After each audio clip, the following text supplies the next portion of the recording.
Hello, today we shall discuss Michel Foucault's What is an Author?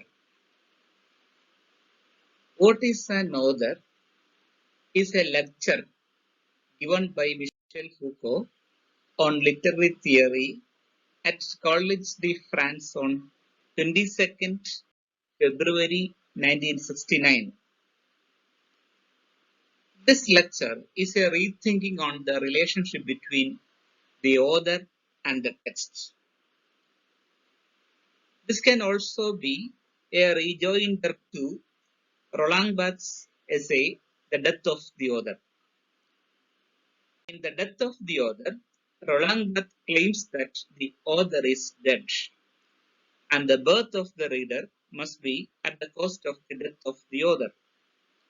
What he meant is that multiple interpretations of a text can be made possible after the removal of the author as a single source of meaning, because the text is with possibilities of multiple readings. In this lecture, What is an Author? Foucault discusses the role of the author in literary criticism. Here, his purpose is not to analyze the author as an individual, but to analyze the relationship between the author and the text, and how the text points to the author, who is both outside and precedes the text. The author is always outside the text, he precedes the text. Foucault notes two themes in recent writing which are relevant in the discussion on the relationship between author and the text. The first is that contemporary writing has freed itself from the theme of expression. In the past, writing was used to express one's ideas and thoughts. But now, writing has become an interplay of science, controlled not by the author, but by the very nature of the text. And it is not regulated by the content it signifies, but by the very nature of the signifier. In short, contemporary writing gives more importance to language as a signifying system. The second theme is the relationship between writing and death. Traditionally, writing has been viewed as a means of overcoming death or of achieving immortality by recording heroic and noble actions. This can be seen in Greek epics. In Greek epics, the hero dies young, and this early death is compensated by the immortality bestowed on him by the epic. More or less the same idea can be seen in the Arabian Nights, where Scheherazade tells stories to postpone her death. But in contemporary writing, there is a reversal of this logic. Now writing has become a voluntary obliteration of the self and effects a total effacement of the individual characteristics of the writer. That means now contemporary writing creates a space where the writing subject or the author endlessly disappears. According to Foucault, the consequences of this disappearance of the author or the death of the author have not been fully explored because of two developments. The first development is related to what is called oeuvre or the body of writings. And this perspective sees criticism as concerned with the structure of a work, its architecture, its architectonic forms, which are studied for their intrinsic and internal relationships. But Foucault argues that if we are rejecting the term author as designating some coherent entity behind the text, we must equally reject the work also. For example, can we consider everything that an author wrote as his work? Sometimes there can be unpublished personal writings, letters, and drafts, and other documents written by the author. Can we consider them as his works? Or where should we draw the line between those positions of an author's writings that contribute to his work and those that do not. The second notion that has interrupted a proper examination of the writer's disappearance is that of écriture or writing, which implies a signifying system constituted by relation and difference, embodying a rejection of the notion of a simple self-contained identity. What does this mean? This development of écriture is related to post-structuralist phase in literary theory. In post-structuralism, what is important is the text, or the text which is a signifying system constituted by relation and difference. Here, language is more important than the author, because the author's thoughts and feelings are structured by his language. So, writing is an articulation of language. In that sense, écriture pushes the author into an anonymity. While Foucault acknowledges that this notion stands for an attempt to elaborate the conditions of the text, he charges it with perpetuating the existence of the author. This post-structuralist notion of writing, according to Foucault, has merely transposed the empirical characteristics of an author to a kind of anonymity. Now Foucault elaborates the author as a proper noun. The name of an author, according to Foucault, does not merely function as a proper name among others. It oscillates between the poles of description and designation. For example, when we say Aristotle, we are not simply referring to a person, but are invoking a series of descriptions such as the author of the Poetics or the founder of ontology and the like. The name is thus functional. It serves as a means of classification, of establishing relationships among text. In short, we can say that the author is not an individual, but the author, according to Foucault, is a function. This function of the author is to characterize the existence, circulation, and operation of certain discourses within a society. And Foucault suggests 4 features of the author function. The first feature is that the author or the name of the author is necessary for penal appropriation, which means somebody should be responsible for what is stated in the text. It is also necessary for ownership and copyright rules and the like. The second feature is that the author function is not universal or constant in all discourses.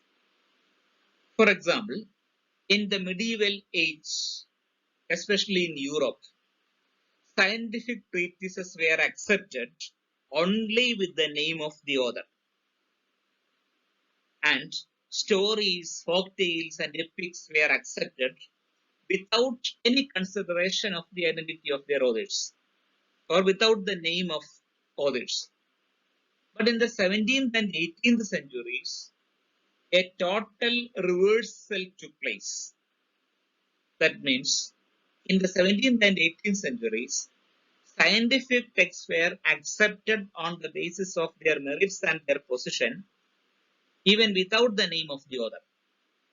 On the other hand, literary texts were accepted only if they bore the author's name.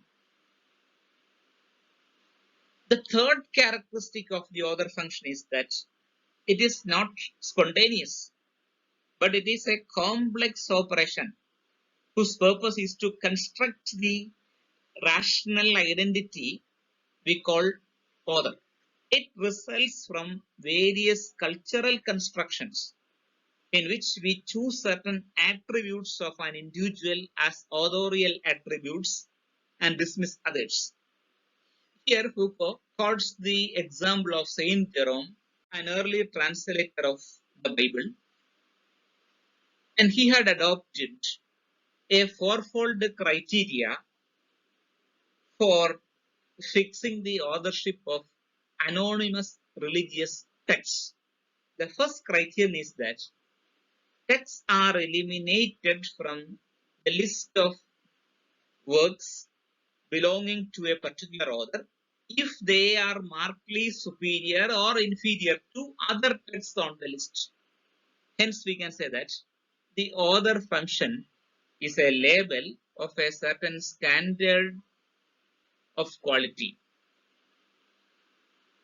The second criterion is that a text is eliminated from the list of works belonging to a particular author when the ideas in that text contradict or conflict with the ideas presented in other texts. Thus, the author function is a conceptual or theoretical coherence. The author function denotes a field of conceptual or theoretical coherence. The third criterion is that a text is eliminated from belonging to a particular author when the style is different from that of other texts belonging to that author. Hence, the author function is a stylistic uniformity. The last criterion used by Saint Jerome is that texts are eliminated which refer to events after the death of the author. Hence, the author function means a definite historical figure in which a series of events converge. These are the four criteria used by Saint Jerome to fix the author function. And the strategies used by modern criticism for defining the author, according to Foucault, are strikingly similar. The author constitutes a principle of unity in writing. The fourth and the final characteristic of the author function is that it does not refer to an actual individual who speaks in a given text. Clearly, in a novel narrated in the first person, in most of the horror stories and detective stories are narrated in the first person. The I in the narrative need not refer directly to the writer, but to a second self or a fictional self. The author function arises out of the division and distance between these two selves. Moreover, this phenomenon does not merely apply to novels or poetry. All discourses that support this author function is characterized by this plurality of egos. Then Foucault suggests that, so these are the four characteristics of the author function. Now Foucault points out that certain authors such as Homer, Aristotle and the church fathers occupy a transdiscursive position, which means they authored not merely books, but theories or traditions in which new works could proliferate. However, Foucault says that in the 19th century, a new type of authors evolved in Europe, who can be called initiators of discursive practices. So a new group of authors, a new type of authors evolved in the 19th century. Initiators of discursive practices or founders of discursivity. Karl Marx and Sigmund Freud are the prime examples of such initiating authors. They both established the endless possibility of discourse. They not only introduced a number of concepts that could be adopted by future texts, but they also opened up a space for deviations from their own hypothesis. They are different from a novelist. A novelist is the author of his own work. But the theories of Marx and Freud can be applied to other fields. but a novel cannot be applied to other fields. For example, we can apply Marxist or psychoanalytical or Freudian theories to a novel like Sons and Lovers, but we cannot apply the novel to theories. Then Foucault argues that these initiatives of discourse are different from the founders of science. Science always anticipates its future transformations. In contrast, the initiatives of a discursive practice is detached from its later developments. Practitioners of such discourses, according to Foucault, inevitably return to their origin, that is, seeking a refined understanding of the founding text. For example, a study of Galileo's works could alter our knowledge of the history, but not the science. Whereas a re-examination of the books of Freud or Marx can transform our understanding of psychoanalysis or Marxism. This is the difference. Such returns, according to Foucault, that is, return to the origin. Such returns, according to Foucault, tend to reinforce the enigmatic connection between an author and his work. Here, Foucault suggests that the work he has undertaken in this brief lecture could point in a number of directions. It could provide the basis for a typology of discourse. Towards the end of his lecture, Foucault turns to the notion of the subject. According to him, the notion of the subject should not be abandoned entirely, but re-examined in terms of its function and its position in discourse. Indeed, the subject must be stripped of its creative role and analyzed as a complex and variable function of discourse. Or in other words, the subject can be author. The author must be stripped of his creative role and should be analyzed as a complex and variable function of discourse. Foucault stresses that the author function is only one of the possible specifications of the subject. He insists that we can easily imagine a culture where discourse would circulate without any need of an author. Discourses would unfold in a pervasive anonymity. So Foucault says that instead of asking age-old questions like who is the real author and how we prove of his authenticity and originality, we shall ask a set of new questions such as what are the modes of existence of this discourse? What are the modes of existence of this discourse? As well as asking where it comes from, who controls it, and what placements within it were possible for the subject. He concludes his lecture by saying that the author is a function. Thank you.